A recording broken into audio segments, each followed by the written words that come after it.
Assalamualaikum warahmatullahi wabarakatuh.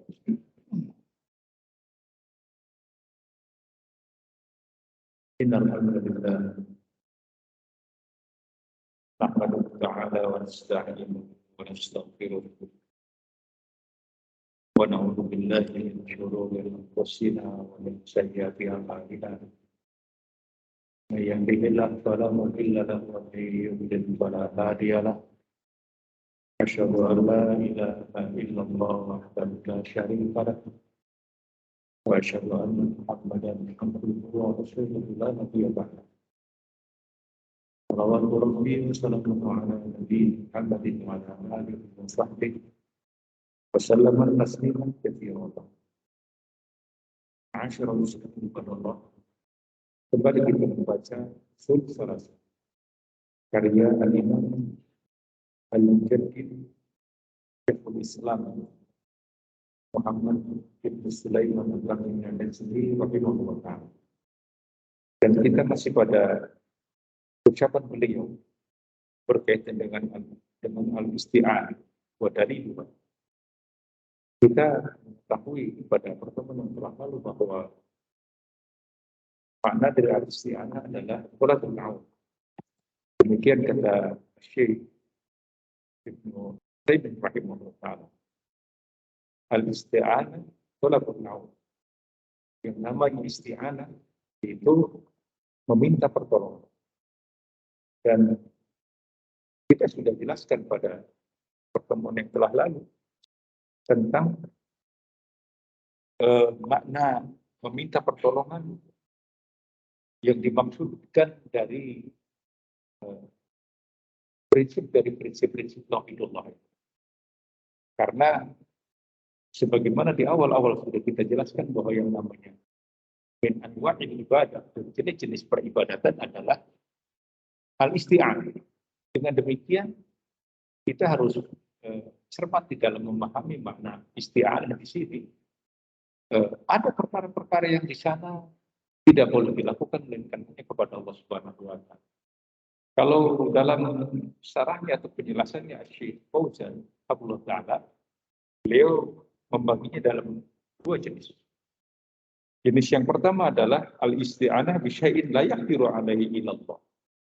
Isti'anah meminta pertolongan di mana bentuk yang kita mintai pertolongan tersebut tidak ada yang mampu melakukannya melainkan hanya Allah Subhanahu wa taala. Sudah jelaskan pada pertemuan kemarin dengan beberapa contoh-contoh.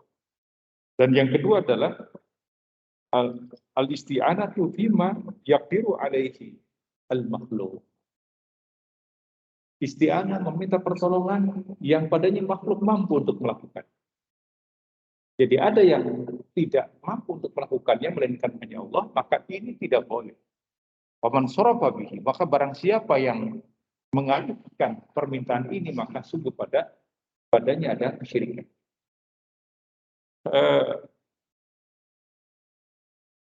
Kita akan coba nukilkan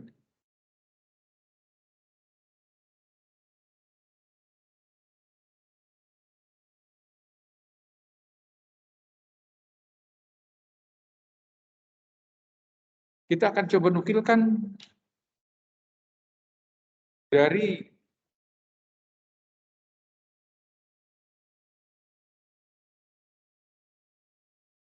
ucapan atau penjelasan dari Syekh bin Shalih Al-Utsaimin rahimahullah ta'ala. Karena beliau menjelaskan hal ini dengan terasa lebih rinci. Kalau Syekh Fauzan beliau membaginya hanya dengan dua jenis, maka kata Syekh Ibnu Utsaimin juga di dalam syarah Ushul Salasah beliau menyatakan al-isti'anah talabul ain wa hiya an, yaitu ada beberapa jenis. Yang pertama al-isti'anatu billah. Al-isti'anah meminta pertolongan kepada Allah. Yaitu al-isti'anatul mutadhammatu li kamalidz dzul minal 'abdi li rabbi. Bentuk permintaan pertolongan ini adalah menunjukkan tentang kesempurnaannya, tentang sempurnanya dalam bentuk merendahkan diri seseorang kepada hamba. Bahwa kita ini berhajat, bahwa kita ini butuh. Begitu. Ini ketika seseorang melakukannya dengan cara seperti itu menunjukkan bahwa dia adalah orang-orang yang benar-benar butuh pertolongan Allah, berhajat kepada Allah Subhanahu wa taala. Maka pada pribadi yang seperti ini, barakallahu fikum, yang muncul adalah orang ini begitu berhajat kepada Allah, begitu butuh. Maka ketika memohon pun dia benar-benar meratap kepadanya. Disebutkan dalam beberapa riwayat tentang diijabahnya doa, maka ketika seseorang meratap kepada Allah Subhanahu wa taala, maka dalam riwayat yang lain bahwa Allah malu ketika ketika turunnya tangan seorang hamba dalam keadaan tidak dikabulkan. Disebabkan karena permintaan orang hamba itu betapa dia itu benar-benar butuh kepada Allah Subhanahu wa taala. Maka bentuk kesempurnaan sebagai perendahan diri ke seorang hamba kepada Allah, maka dia meminta kepada Allah. Sehingga ma'asyiral muslimin kepada Allah, kita harusnya dalam posisi seperti dalam posisi seperti ketika kita membutuhkan pertolongan. Seorang hamba yang terbimbing dengan ilmu, yang terbimbing dengan kajian, yang terbimbing, maka lihat cara-cara seperti itu. Dan itu telah dilakukan oleh para ulama, orang-orang soleh, orang-orang alim, para ubad, ahli ibadah. Mereka begitu merendahkan diri kepada Allah Subhanahu wa taala karena memang lemah. La haula wala quwata illa billah. Ini hal yang seperti hendaknya sering kita lakukan. Butuh kita, berhajat kita kepada Allah Subhanahu wa taala. Menunjukkan seperti itu. Dan Allah suka dengan pribadi-pribadi seperti ini. Orang-orang yang tidak sombong, tidak menyombongkan diri, tidak merasa butuh. Dan seperti itu, ma'asyiral muslimin kepada Allah. Dan jangan malu-malu kita melakukan hal ini kepada Allah. Jangan merasa malu. Terus kita berdoa, berhajat, memohon bagi. Karena demikian. Wa tafwidil amr ilaihi, dan menyerahkan segala urusannya kepadanya. Luar biasa kan? Itu karena dia memang seorang yang memang isti'anah kepada Allah, mohon pertolongan kepada Allah. Begitu kan? Dan berkeyakinan pula bahwa dia mencukupkan hal ini kepada Allah Subhanahu wa taala. Wa hadhihi la takunu illa Allah ta'ala, illa lillahi ta'ala. Dan ini tidak akan terjadi kecuali hanya kepada Allah. Dalam perkara-perkara tidak akan mampu untuk menolongnya. Mustahil bisa dilakukan oleh makhluk. Maka jangan coba-coba kita memintanya kepada selain Allah. Sebagaimana telah lewat penjelasan kita kan dalam pertemuan-pertemuan yang telah lalu. Mohon keselamatan, memohon keberkahan, memohon dikuatkan agama kita. Memohon dikuatkan kita istiqomah. Seperti itu. Untuk sabatnya hati kita, tetapnya hati kita, itu nggak bisa dengan pertolongan manusia. Wahai fulan, bikinkan saya ini semakin beriman kepada ini. Nggak bisa minta kepada manusia. Meminta hidayah, meminta taufik, kecuali hidayah itu ilmu. Kemarin kan sudah kita bedakan ya, kita jelaskan perbedaan. Ini yang seperti ini, ma'asyiral muslimin wa Allah, hendaknya dilakukan oleh kita. Nggak mungkin kita untuk sabar di dalam iman, nggak mungkin. Makanya permintaan kepada siapa? Kepada Allah. Ya muqallibal qulub, sabit qalbi ala dini wa ala ta'atik. Ini permintaan kita, senantiasa diajarkan oleh Nabi untuk itu. Hendaknya kuat sekali keadaan kita seperti itu, dan kita melakukannya dengan penuh merendahkan diri. Demikian kata Syekh Ibnu Utsaimin rahimahullah taala sebagai penjelasan yang lebih luas. Nah, daripada apa yang dijelaskan oleh Syekh Fauzan, semuanya saling melengkapi. Hanya di sini lebih terurai. Kalau Syekh Hafizahullah taala kemarin hanya membaginya dengan dua jenis, tapi sekarang kita dapatkan faidah yang lebih luas lagi dari beliau rahimahullah taala, rahmatan wasi'ah. Dan dalilnya sudah kita baca. Iyyaka na'budu wa iyyaka nasta'in.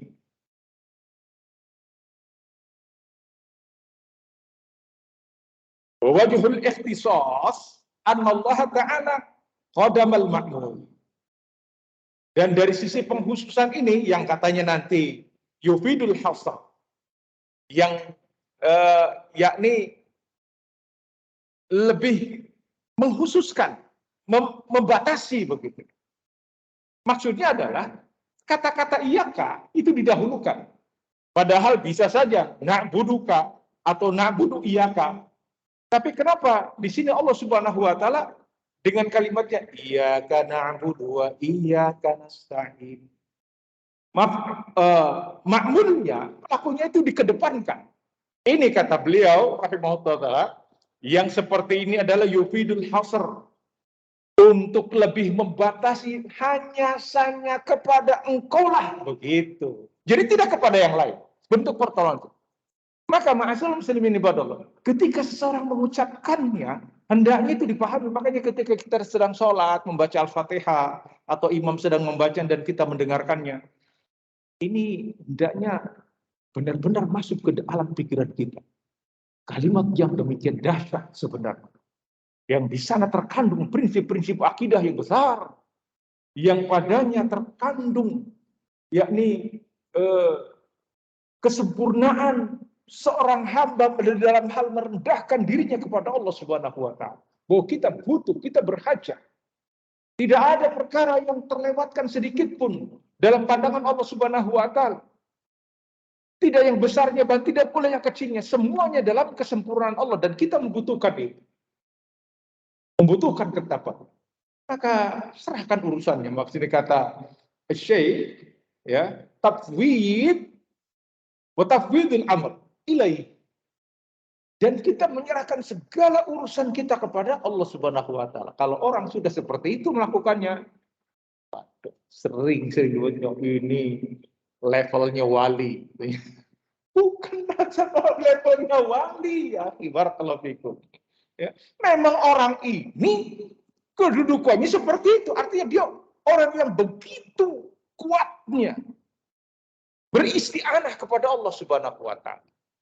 Dan itu tidak bisa dilakukan melainkan oleh orang-orang yang memiliki keyakinan yang kuat. Ya, memiliki keyakinan yang kuat. Apa? Contoh-contoh orang yang begitu kuat keyakinan. Yakin. Kalau misalkan dia di dunia dalam kondisi yakni sampai misalkan hilang nyawanya sekalipun, dia tidak yakin bahwa dia akan binasa karena yakin. Karena yakin. Demikianlah ma'asyiral muslimin ibadallah. Yang terkadang orang-orang seperti ini sering disebutnya ini makomnya beda. Makomnya beda. Bukan makomnya beda, karena memang keyakinannya. Dan itu masing-masing kita akan berbeda. Masing-masing seseorang akan berbeda.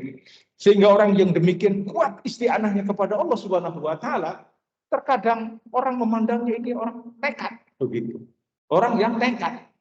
Sebab ya beda-beda tipis antara orang yang nekat, orang yang demikian yakin disebabkan isti'anah kepada Allah Subhanahu wa taala. Dan itu telah banyak dilakukan oleh para anbiya, para mursalin, para syuhada, para sholihin, orang-orang yang yakni seharusnya menjadi teladan kita. Dan kita berupaya untuk mencapai kedudukan seperti itu walaupun dengan payah, ya. Walaupun dengan payah. Ya, jelas payahlah. Beda kita dengan mereka. Mereka terbiasa bangun malam. Mereka terbiasa dengan banyak berpuasa. Mereka terbiasa dengan banyak zikrullah, qiraatul Quran. Nah, kitanya kan enggak. Nah, ini menjadi introspeksi buat kita semuanya, saya dan antum semuanya. Karena memang untuk mencapai kedudukan seperti ini, masing-masing orang berbeda-beda. Ya, masing-masing orang berbeda-beda. Maka lihat Nabi hendaknya kita berupaya untuk bisa melakukan seperti itu. Yang kedua, al-isti'anatu bil khuluq ala amrin yaqdiru alaihi. beristi'anah kepada makhluk yang mereka mampu untuk melakukannya. Yang seperti ini dibolehkan seseorang untuk meminta pertolongan. Ala hasbil musta'an, tergantung dari pertolongan seperti apa. Wa in kanat ala birrin, jika dalam keadaan didapati perkara itu adalah perkara yang baik, bahwa jaizatun, maka yang demikian itu boleh. Ya. Makhluk bisa untuk menolong kita. Ya. Ini suara mic-nya nggak jelas. Ada yang bisa betulkan, oh ini mungkin kabelnya kendor, Ustaz. Bisa kan? Nah, untuk perkara yang baik, maka itu dibolehkan. Bahkan disyariatkan. Bahkan syariat memberikan jalan. Sebagaimana Allah sebutkan dalam Al-Quran. Wa ta'awanu 'alal birri wat taqwa. Maka bertaunlah kalian. Tolong menolonglah kalian. 'Alal bir wat taqwa. Di atas kebajikan dan ketakwaan. Wa in kanat 'ala itsmin wa huwa haram. Dan apabila perkara ini perkara dosa, maka haram kita melakukannya. Madalil, apa dalilnya? Dari terusan ayat ini. Wala ta'awanu 'alal itsmi wal 'udwan. Jangan tolong menolong dalam perkara dosa dan permusuhan. Kalau Anda melihat perkara-perkara yang merupakan kebaikan, ada kebajikan padanya, perkara-perkara yang Masya Allah, ta'awun dalam perkara baik, maka kita harus melakukannya. Bahkan kita saling berupaya untuk menolong, meringankannya. Apakah dalam perkara dakwah, perkara-perkara kebaikan yang bisa kita lakukan di tengah-tengah masyarakat kita. Memberikan penjelasan ilmu, ta'awun. Ustadz yang menjelaskannya, yang tidak bisa memberikan, Masya Allah, ada buletin-buletin yang bisa kita sampaikan yang isinya berkaitan dengan masalah kebajikan. Menghasung orang untuk bertakwa kepada Allah, menghasung orang untuk bertauhid.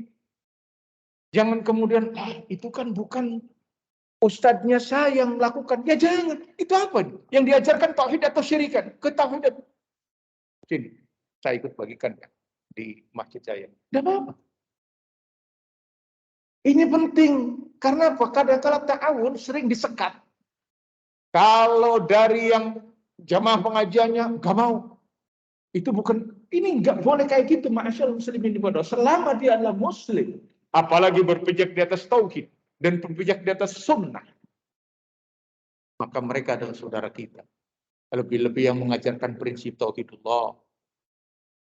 Lain perkaranya kalau ternyata di sana diajarkan prinsip-prinsip na'udzubillah hizbiyah. Perkara yang saling berkecamuk di antara kaum muslimin, memperkeruh keadaan kaum muslimin. Ini tata cara untuk membuat provokasi umat. Kita turun ke jalan, melakukan ini dan sebagainya. Waduh. Kan banyak seperti itu. Disebarkan di medsos dan sebagainya. Itu sama dengan ta'awun 'alal itsmi wal 'udwan. Menimbulkan chaos di tengah-tengah masyarakat kita. Yang seperti itu tidak boleh kita tahu. Atau dalam perkara muhdatsatul umur. Barang siapa yang menyampaikan ke-10, gitu ya. Isinya apa? Barang siapa yang baca salawat ini begini, maka dia akan begitu-begitu. Barang siapa yang nanti mau baca ini, wirid ini. Ini apa ini? Kalau kita sebarkan, itu namanya ta'awun 'alal itsmi wal 'udwan. Tapi ketika yang datang kepada kita, hadis yang mengajarkan agar demikian diriwayatkan dengan riwayat yang sahih. Masya Allah. Jadikan status oleh kita, tidak mengapa. Atau aqwal a'imah, ucapan-ucapan para ulama yang dikemas sedemikian rupa hingga orang tertarik. Didesain sedemikian rupa sehingga orang merasa tertarik. Ada, Masya Allah, amalan yang seperti amalan yang baik, amrun thayyib. Ada pahala di sana. Sebarkan oleh kita. Jangan hal-hal yang gak jelas. Dalihnya ini ta'awun. Bukan ta'awun. Ta'awun. Dalam perkara apa? Itsmi wal udwan. Zaman sekarang yang paling mudah tahu sebenarnya. Akan tetapi hati-hati. Maka masyaallah muslimin ibadah Allah. Kembali dengan apa yang dijelaskan oleh Syekh. Maka kita boleh meminta pertolongan kepada makhluk. Apabila perkara ini adalah perkara yang penuh kebajikan, maka Allah menjelaskan kepada kita, saling tolong menolonglah kalian di dalam kebajikan dan ketakwaan. Nah, akan tetapi dalam perkara-perkara kejelekan, maka jangan tolong menolong. Dalam perkara dosa dan permusuhan, akhirnya terjadi permusuhan di tengah-tengah masyarakat kita. Ya, saling membelakangi, saling memumpuni sesama muslim. Yang hak-hak muslim itu harus kita berikan. Hanya itu tadi terprovokasi dengan itu, ya, dengan pamflet, dengan provokasi yang lainnya. Akhirnya ketemu sama muslim, ya salaman apa, ya, kayak lewat pasar aja, ya, bersentuhan pundak, ya, salat, ya, seperti. Ya subhanallah, kita ini berislam pengen tenang, berislam pengen nyaman, berislam pengen benar-benar selamat dunia akhir, malah kayak gini keadaannya. Carut marut di tengah-tengah kaum muslimin, di tengah para pengusung tauhid dan sunnah, kan berat. Disebabkan apa? Ini tadi. Ya. Ada orang-orang yang ta'awun dalam ismi wal udwan.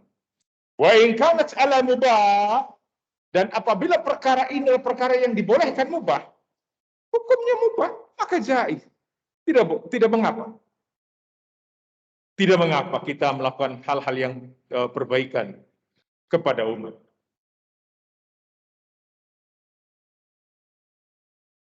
Karena yang demikian adalah perkara yang baik. Ya, tidak mengapa, kata Syekh. Sebagaimana Allah sebutkan dalam Al-Quran, wa ahsinu innallaha yuhibbul muhsinin. Wa ahsinu. Berbuat baiklah kalian. Innallaha yuhibbul muhsinin. Maka sesungguhnya Allah mencintai orang-orang yang berbuat baik. Lihat, Allah cinta kepada orang-orang yang berbuat baik. Allah menolong. Ada seruan di tengah-tengah kampung kita. Kita membersihkan, kerja bakti dan lain sebagainya, kita saling menolong dan lain sebagainya, kita butuh bisa membantu ini dan bantu itu. Kalau hanya sekelompok orang saja kurang cukup, maka harus banyak orang. Dari sisi tidak mengapa, ya.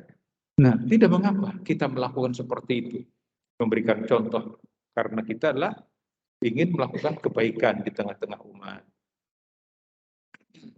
ingin melakukan kebaikan di tengah-tengah umat, dan insya Allah berpahala yang seperti itu.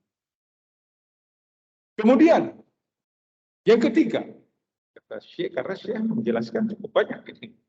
Yang ketiga, al-isti'anatu bimakhluqin hayy, bimakhluqin hayy hadir ghairu qadirin fa hadhihi lag. Meminta pertolongan kepada makhluk yang masih hidup, yang ada dan masih dan hidup, akan tetapi dia tidak mampu untuk melakukannya. Yang seperti ini adalah main-main, artinya sesuatu yang laku, ya, sendaguro aja. Boleh kita main-main. Orangnya memang sudah tidak bisa mampu untuk mengangkat, ya, ya maaf saja, mungkin tinggi badannya rendah, harus mengusung sesuatu yang tinggi, itu kan ya, istilahnya guyonan aja, nggak boleh kayak gitu, ya, tidak boleh dilakukan itu hanya. Nah, itu misalkan satu contoh. Atau orangnya kecil harus mengangkat benda yang besar. Ada orangnya ada, hidup. Ini borongnya segitu gede, segede gaban harus diangkat oleh seorang. Ya nggak bisa. Ya nggak bisa seperti itu. Itu main-main. Maka yang wajar minta pertolongannya. Yang wajar. Yang dia mampu. Yang kadarnya mampu. Nah, orangnya lemah untuk mengangkat sesuatu yang berat, kata Syekh. Bisyaksin dha'ifi ala hamali syai'in thaqil. Orangnya lemah, tidak kuat, harus mengangkat sesuatu yang berat. Ini yang tidak boleh. Ya, amalan ini walaupun dilakukan oleh makhluk yang walaupun hidup ada, dalam arti sehat, tapi secara kodrat tidak mampu untuk melakukan perbuatan-perbuatan besar, perkara-perkara yang berat. Nah, ini yang seperti tidak boleh. Bukan haram melakukannya, bukan. Tapi amalan yang seperti ini adalah amalan yang sifatnya lag. Yang keempat, al-isti'anatu bi amwat mutlaqan au bil ahya ala amrin ghaibin la yaqdiruna ala mubasyarat wa hadha syirkun. Yang keempat adalah meminta pertolongan terhadap orang-orang yang sudah mati. Terhadap orang yang sudah mati. Secara mutlak. Minta mutlak itu begini. Wahai wali Allah. Padahal sudah meninggal orangnya. Ini saya dalam keadaan kesulitan. Saya sedang dalam keadaan terkena bencana. Demikian. Maka keluarkan kami dari bencana ini. Ini yang seperti meminta kepada mereka sudah meninggal orangnya. Dan minta secara mutlak, maka tidak boleh amalan ini dilakukan. Orang yang sudah meninggal, bagaimana mungkin? Kan di beberapa tayangan kita sering menyaksikan seperti itu. Kadang-kala berdialog dengan orang yang sudah meninggal itu. Ya, dan seakan-akan wajar. Ini saya mau bekerja keluar kota begini. Misalkan itu ya, dari mantan istrinya kepada suami yang sudah meninggal. Pamit ke suami yang sudah meninggal. Atau dari kalangan manusia yang kemudian memohon ya kepada penghuni kubur, karena penghuni kubur itu adalah orang saleh, waliullah. Misalkan dianggap sebagai wali Allah, maka mereka meminta demikian, bahwa saya dalam kondisi sulit, ekonomi demikian, atau usahanya sedang begini, atau karir saya sudah mulai banyak digoyang-goyang orang, maka perkuatan maupun orang yang seperti ini dimintai pertolongan, maka amalan ini amalan yang ingin jadi caleg sebentar lagi nih. Mulai zaman caleg-caleg dan ya subhanallah sudah hilang akal sehat. Datang ke tempat-tempat seperti itu. Dan bukan hal yang aneh lagi. Tumbuh subur perdukunan, ya kan? Tumbuh subur klenik-klenik, tumbuh subur kesyirikan di tengah-tengah kaum muslimin. Ya subhanallah, kasihan sekali. Ini umat perlu untuk oleh kita diberi pencerahan. Jangan sampai hal ini terjadi di tengah-tengah kita, kaum muslimin, mereka seperti itu. Kasihan. Maka amalan yang seperti tidak boleh dilakukan. Wabil ahya, atau kepada orang yang hidup, akan tetapi ghaibun, layak diru ala mubasyar. Orangnya tidak ada. Mungkin di negeri mana, begitu kan, atau di daerah mana, orangnya tidak ada. Tapi namanya disebut, diseru, disambat. Maka yang seperti ini tidak boleh. Li'annahu la yaqau illa min syakhsin ya'taqidu anna lihaula tasarrufan khafiyan fil qaul. Tidak boleh hal ini terjadi kepada seseorang yang diyakini bahwa mereka itu adalah mengalihkan. Maka ma'asyiral muslimin ibadallah, ingat amalan yang seperti inilah amalan yang tidak boleh dilakukan oleh hamba-hambanya, terutama kaum muslimin, karena apabila kita melakukannya berarti kita telah menggeser ya isti'anah kita dari Allah kepada selainnya, dan tidak boleh. Dan yang kelima kata Syekh, al-isti'anatu bil a'mal wal ahwal al mahbubah ilallah. Al-isti'anah bil a'mal, meminta pertolongan dengan amal-amal kita, dengan amal perbuatan kita. Wal ahwa, dengan sesuatu yang sifatnya berupa perbuatan kita, sesuatu yang al-mahbubah, yang disukai, yang dicintai oleh Allah Subhanahu wa taala. Amal-amal kebajikan. Sebagaimana disebutkan dalilnya, ista'inu bis sabri was salah. Memintalah pertolongan kalian kepada Allah dengan sabar dan salat. Sabar, salat. Amalan bukan amal. Amal soleh bukan amal soleh. Maka minta pertolongan kepada Allah dengan cara seperti itu. Inilah hakikat tawasul yang dibenarkan. Tawasul itu, wasolah itisol sebagai penjembatan penghubung. Penghubung antara dirinya dengan Allah Subhanahu wa taala. Maka di antara bentuk penghubung kita dengan Allah Subhanahu wa taala di dalam doa-doa kita agar terkabulkannya doa ini adalah kita bertawasul dengan amal soleh. Nah, dengan menyebutkan amal-amal ibadah yang kita lakukan.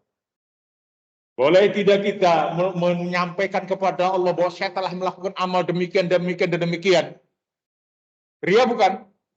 Kalau kepada Allah kita di tengah malam dengan menyebutkan perbuatan di siang hari yang telah kita lakukan, itu bukan ria. Kalau ria itu kepada orang lain. Tahu tidak? Kemarin atau semarin tadi saya melakukan demikian, demikian kepada manusia. Itu ria. Tapi kalau kepada Allah, bukan ria. Bahkan itu amalan yang masyru' untuk terkabulnya doa. Dari mana dalilnya? Siapa yang masih ingat? Masa enggak ingat?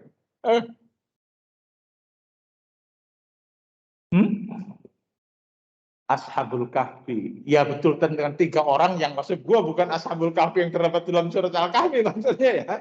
Tapi Ashabul Kahfi, 3 orang yang masuk ke dalam gua, kemudian sebuah batu menutup. Apa yang dilakukan? Tawasul mereka. Tidak akan keluar kita dari tempat ini kecuali kita berdoa kepada Allah dengan menyebutkan amal-amal yang kita berdoa. Yang pertama berdoa demikian. Panjang nih hadisnya. Yang kedua demikian. Masih belum. Yang ketiga sampai terus.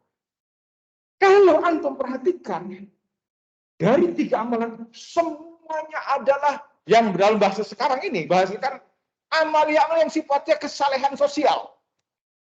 Nah, kesalehan sosial. Yang pertama tentang berbakti kepada kedua orang tua. Yang keduanya tentang bagaimana dia menahan hawa nafsunya. Dan yang ketiga tentang bagaimana dia berhubungan relasi dengan pembantunya. Dengan orang-orang yang bekerja dengannya. Lihat, amaliyah ini adalah amaliyah benar-benar sesuatu yang bisa diwujudkan dalam kehidupan nyata di tengah-tengah kita. Bukan tawasul itu di pojok masjid, kemudian atau di kuburan. Ini kontraproduktif ini. Justru amalan ini amalan yang benar-benar produktif. Seseorang berbakti kepada orang tua, bagaimana dia menyenangkan orang tuanya. Birrul walidain, memuliakannya. Ayatnya bukan 1, bukan 2. Hadis-hadisnya bukan 1, bukan 2. Sedemikian banyak. Kalau kita gerujuk di tengah-tengah kita ini banyak mendapati hadis-hadis tentang birrul walidain. Dan itu sudah sepantasnya buat para thalabatul ilm, para pencari ilmu, dan kita semuanya berupaya untuk mewujudkan. Dan ketika kita melakukannya, ma'asyiral muslimin ibadallah, kita rafa'a yadain, mengangkat kedua tangan kita, memohon kepada Allah, ya Allah, tadi siang saya telah melakukan demikian, demikian, demikian, dan demikian. Amal-amal soleh yang kita perbuat. Bukan meminta kepada orang-orang mati. Itu justru itu, produk seperti itu. Maka ini juga diametral dengan para pengusung tawasul yang mereka tidak mengetahui hakikat ilmu ini. Tawasulan suruh di tempat-tempat keramat. Apa faedahnya? Apa untungnya? Tidak memberikan dampak sedikit pun. Tapi ini, ya, memberikan dampak ke orang tua. Masing-masing kita birrul walidain. Masya Allah. Saya yakin orang tua akan menyuruh mendatangi majalisul ilmunya ahlus sunnah ahlu tauhid. Kenapa? Mengajarkan seperti itu. Tidak pernah berani mengucapkan dengan kalimat yang tinggi dari orang tuanya. Masya Allah, terbina, terdidik, tertarbiyah seperti itu. Dan kalau diantara kita masih nyanggap sama orang tua, Aduh. Aduh, ngaji lagi wis. Ngajinya harus direvisi ulang, harus di-refresh tuh. Harus di-refresh. Ini ada yang kurang kolek ini, ada yang nggak bener ini. Ya semua orang tua berani ngapain? Ditambahkan ya, jangan seperti itu. Ya kan sama, kemudian hal-hal yang sifatnya hawa nafsu. Itu terjadi sehingga pergaulan di antara para pemuda, Masya Allah. Aksan nikah. Begitu. Nikah. Begitu. Dan yang ketiga, bagaimana relasi hubungan dengan karyawan, dengan pembantu. Lihat, itu semuanya ma'asyul muslimin kepada Allah memiliki nilai yang besar. Ini hanya sebagai contoh. Al-ibrah fi umumil lafad, la fi khusus sabab. Ibrah itu pada keumuman, bukan karena sebab. Memang sebabnya birrul walidain. Karena ada amal-amal soleh yang lainnya. Dengankan orang lain, ya kan, bersedekah, menyingkirkan duri di jalan, menyapa kaum muslimin, senyum kepada manusia, menolong sesama. Ini adalah amal-amal kebajikan yang kita bisa berbangga di hadapan Allah dan menjadikannya sebagai wasilah. Nah, ini. Maka di antaranya adalah dengan cara memohon pertolongan Allah dengan as-sabr. Bisabri wassalah. Dengan sabar dan sholat. Sabar, ya pasti tentunya. Kita butuh kesabaran menghadapi berbagai kesulitan hidup. Lebih-lebih dengan musibah-musibah yang ada. Ya. Makanya dipastikan walanabluwannakum bisyai'in minal khaufi wal ju' wa naqsin minal amwali wal anfusi wat thamarat fabasysyiris shabirin. Lihat. Disebutkan diri ini, terutama yang paling tingginya wal anfus, dengan jiwa. Ditinggalkan kita oleh orang-orang yang kita cintai. Ya kan? Mulai dari anak-anak kita, istri kita, orang tua kita cintai. Butuh kesabaran. As-sabrun fi sidmatil ula. Ketika seorang wanita di pusara anaknya, Rasulullah SAW mengingatkan, hendaknya engkau bersabar wahai kaum wanita, yakni kepada wanita tersebut. Orang ini nggak tahu kalau itu Rasulullah. Kau tidak merasakan apa yang aku derita, gitu. Rasulullah pergi, sudah ingat. Kemudian ada yang ingat, itu tadi Rasulullah yang ingatkanmu. Kaget, maka dia datang kepada ruang Nabi meminta maaf. Apa kata Rasulullah? As-sabr fi sidmatil ula. Kesabaran itu pada benturan yang pertama. Ketika kita mengalami sesuatu yang ini bikin kita, situlah kesabaran. Maka di situ pula pertolongan Allah akan datang ketika kita bersabar dari apa yang bisa tidak kita dapatkan darinya, yang kita terlupakan untuk mendapatkan, atau kita mendapatkan sesuatu yang memberatkan diri kita. Nah, masyaallah muslimin ibadah Allah, masing-masing kita diuji dengan berbagai cara yang berbeda-beda, tentu dengan kualitas. Al-jaza fi jinsil amal. Balasan itu tergantung amalannya. Kalau amalannya amalan antum tentang anak TK aja ya, ijazahnya TK aja lah. Ya. Tapi kalau antum ingin terus meningkat, ya akan berat. Semakin naik kita ke puncak, maka akan semakin anginnya kencang. Kalau antum pengennya sepoi-sepoi saja, jangan pergi melaut terlalu jauh. Di pinggir pantai sajalah sudah, anginnya sepoi-sepoi. Semakin ke tengah, maka semakin besar gelombang yang akan kita hadapi. Itulah. Tapi ujian kita harus kita hadapi. Jangan kita kemudian lari dari berbagai masalah dan kesulitan yang ada. Dan kita memohon kepada Allah. Karena kita punya Rabbul Alamin. Allah Rabbul Alamin. Ya. Allah Rabb seluruh alam ini. Kalau kita dalam keadaan susah, dalam keadaan sempit, dalam keadaan seperti itu, ya akhi barakallahu fiik, jangan lari ke tempat-tempat yang lain. Lari kepada Allah. Dengan sholat kita, dengan sabar kita. Bangun tengah malam, mohon kepada Allah. Dengan sholat, dengan ibadah-ibadah yang kita lakukan. Karena itu waktu-waktu yang terbaik kita bisa berdialog, bermunajat dengan Allah Subhanahu wa Ta'ala. Demikianlah Allah cinta kepada hamba-hambanya, bahkan menawarkan mana. Ya, di setiap sepertiga malam Allah turun ke langit dunia untuk memberikan apa? Memberikan pertolongan kepada hamba. Yang minta pertolongan pasti akan aku kabulkan berdoa kepada. Minta ampun apa sih aku ampun. Maka seorang yang hiras kepada ilmu, maka akan senantiasa di waktu-waktu mufadhalah itu dia akan terjaga. Dia akan terjaga. Tapi kalau habis perjalanan capek, ya tetap aja susah. Walaupun misalkan seorang wanita yang sedang biasanya datang, karena memang dia terjaga, ya di waktu-waktu terjaga. Masya Allah. Maka pertahankan yang seperti Masya Allah muslim ini, Badal. Bersungguh-sungguh kita. Manfaatkan waktu yang terbaik. Ya.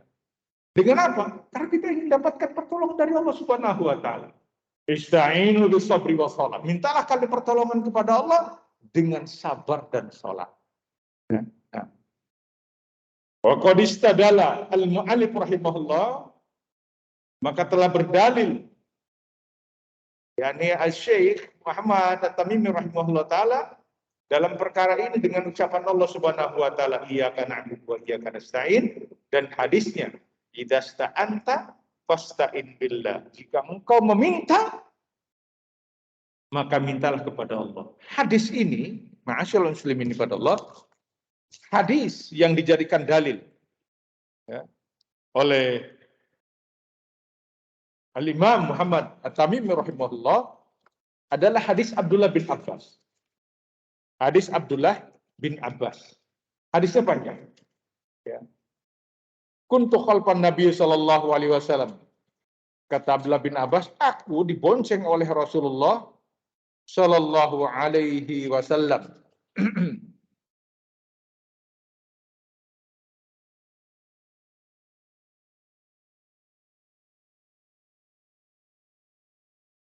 Ini menunjukkan bahwa memohon pertolongan kepada Allah Subhanahu wa taala itu kita tanamkan sejak masih anak-anak. Karena ini hadisnya yang dijadikan dalil oleh Al-Imam Muhammad At-Tamimi rahimahullah adalah wa qaulu sallallahu alaihi wasallam. Dan dari apa yang telah disebutkan oleh Rasulullah sallallahu alaihi wasallam, katanya, idzasta'anta fasta'in billah. Jika engkau meminta pertolongan, mintalah pertolongan kepada Allah. Hadis yang dikeluarkan oleh Imam Ahmad dan Imam At-Tirmidzi dan dinyatakan sahih oleh Syekh Albani rahimahullah taala. Hadisnya adalah hadis yang cukup panjang. Tatkala Abdullah bin Abbas masih kecil, beliau dalam satu riwayat dibonceng oleh Nabi. Dalam riwayat yang lain, beliau bersama Nabi. Kuntu khalfan Nabi SAW. Aku di belakang Nabi. Mana-mana di belakang itu bisa jadi di belakangnya sedang berjalan di belakang Rasul. Atau sebagaimana hadis Mu'ad bin Jabal. Kuntu rodifan Nabi SAW ala himarin. Aku dibonceng oleh Rasulullah SAW. Ya, di atas seekor keledai. Yakni nggak mungkin dibonceng itu di depan, tapi di belakang gitu kan. Diboncengnya di belakang. Maka demikian juga Abbas. Kata beliau, aku berada di belakang Rasulullah SAW pada suatu hari. Kemudian beliau berkata kepadaku, ya gulam, inni u'allimuka bikalimatin. Wahai gulam, wahai anak. Gulam, sebutan gulam itu untuk anak yang masih kecil. Tamyiz. Biasa anak-anak tidak akan lari. Ini sudah diajarkan. Lihat, menunjukkan proses tarbiyah, proses edukasi yang dilakukan oleh Nabi, itu benar-benar di awal untuk dikenalkan perkara-perkara seperti ini. Perkara akidah. Kalau kita kan mengenal yang seperti bahkan sudah beranak pinak, baru ngaji, oh kayak gitu. Ini Rasul menunjukkan dari kecil, dari awal, dan itu harus ditanamkan kepada kita oleh anak-anak kita, agar mereka paham, ngerti, menjadi sebuah karakter begitu. Bahwa meminta pertolongan itu yang utamakan kepada Allah Subhanahu wa taala. Maka kata Rasulullah, aku ingin mengajarkan kepada engkau satu kalimat. Ihfadillah yahfadka, jagalah Allah, niscaya Allah akan menjaga. Dahsyat itu. Ditanamkan bahwa seseorang itu menjaga Allah. Menjaga itu bukan dalam artian Allahnya dijagai. Bukan. Menjaga di sini adalah dijaga perintah-perintahnya, diamalkan perintah-perintahnya, dijauhi larangan-larangannya, dipelajari prinsip-prinsip dari agamanya. Itu adalah menjaga Allah. Dan orang-orang liberal kan teriak-teriaknya kayak itu. Allah nggak perlu dijaga, Allah nggak perlu dibela. Andasmu. Kan gitu ya. Ini kalimatnya apa kalau bukan makna menjaga bukan berarti kita membiarkan agama kita, membiarkan Allah dicela, dihina, tampil kita membela. Iya. Kehormatan Allah Subhanahu wa taala, kehormatan agamanya. Dengan cara itu kita jaga. Hal-hal yang sudah banyak dilupakan oleh manusia, harus kita pelajari, kita amalkan. Maka seorang mujahid fisabilillah adalah diantaranya. Ketika sunnah banyak ditinggalkan, orang itu menghidupkannya. Maka dikatakan sebagai orang asing. Sunnah Rasul sudah banyak ditinggalkan, sudah dijauhi, bahkan dibenci. Maka tampil kita untuk menghidupkan sunnah Rasul. Yunus sunnah, menghidupkan sunnah Nabi. Maka itulah bentuk pembelaan kita kepada Allah dan Rasulnya. Ihfadillah yahfadka. Niscaya Allah akan menjaga. Lihat, ditanamkan karakter ini. Kemudian, ihfadillah tajiduhu tujahak. Jagalah Allah, niscaya kau akan dapati Allah ada di hadapan. Idza sa'alta fas'alillah. Jika engkau meminta, mintalah kepada Allah. Wa idza sta'anta fasta'in billah. Jika engkau minta bantuan, pertolongan, maka mintalah pertolongan kepada Allah Subhanahu wa taala. Insyaallah akan kita baca hadis ini secara lengkap pada pertemuan yang akan datang karena begitu bermanfaatnya. Sambil lewat kita mempelajari hadis-hadis dari Nabi, ada faidah hadisiah yang tidak semata-mata kita mempelajari yakni usul salasah, tapi kita mempelajari apa yang diungkapkan oleh para imam pada masa ini tentang faidah dari yakni meminta pertolongan kepada Allah Subhanahu wa taala. Wallahu a'lam bishawab. Wa akhiru da'wana alhamdulillahirabbil alamin. Wa sallallahu ala nabiyyina Muhammadin wa ala alihi wasallam katsira. Wassalamualaikum warahmatullahi wabarakatuh.